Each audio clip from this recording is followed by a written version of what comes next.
Welcome back. Our friend Mark Triplett is here, and we're talking about something that is really, really important to discuss, especially as we head into a new year, and that is planning for retirement. Mark, good to see you. Good to see you too. Thanks for having me. So with the new year, I think this is a really good time to have this discussion. I know that, retirement does require a lot of planning. Of course, it starts way before you actually are set to retire, but really, what are the big things for those who might be, reaching retirement age to start thinking about? Well, so first of all, is it worth working with a financial advisor? I think that's a question that a lot of folks have. And planning for retirement is more than just saving and investing. In fact, oftentimes my business partner and I kind of get pigeonholed as the investment guys, which there's some truth to that. We do serve our clients in that manner, but we tend to look at ourselves more like an architect, drafting that future. For how are things today? How would you like them to be in the future? And then navigating all of the challenges that go along with making that transition from your working years to your post-working years that are far beyond just saving and investing. Yeah, absolutely. And I imagine there's a lot of stress that comes with this.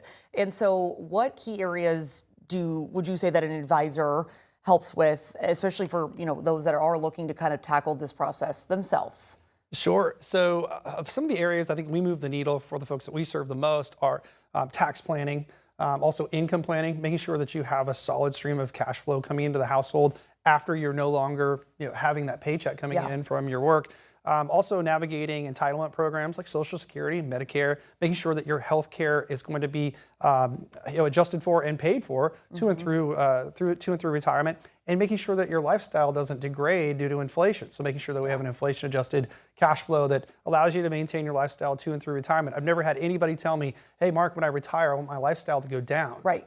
Yeah, absolutely. They only want to, take more advantage of the free time that they have, the ability to have more flexibility, maybe to travel or whatnot. And I think that there also is probably some concerns, like you mentioned it previously, with inflation too. Is that something that you're seeing quite a bit? People maybe fearing that they might retire and then have to pick up, maybe a part-time job just to kind of make ends meet, even with retirement planning? There's actually a couple of things you hinted on in there. One, yes, inflation is on everybody's mind, particularly after the past 5 years where we saw some pretty significant cost of living increases. But also, in addition to that, just some retirement means different things to different folks. Yeah. The wake up and one day I don't go to work anymore, that kind of idea of retirement, it's kind of faded. A lot of the folks that we serve, they're planning for a transition from something that maybe is a daily grind, something they've been doing for 20, 30 years. Yeah. Maybe they don't enjoy it all that much, into something that maybe they don't make as much money, but they enjoy it. And because they've done a great job of saving, we're not plowing money into retirement plans anymore. They have more freedom to do the things that are fun for them. And eventually folks will make a full transition to where they really aren't working for a paycheck anymore at all. But retirement looks so different to everybody.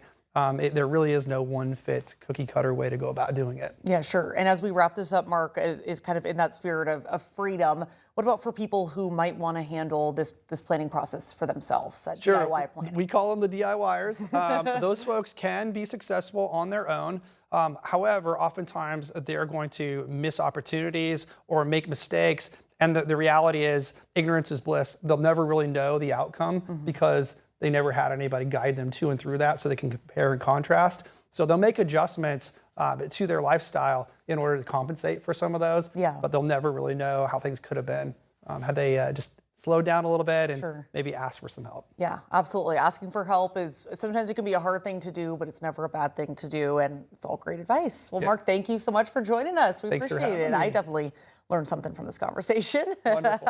Thanks for having me today.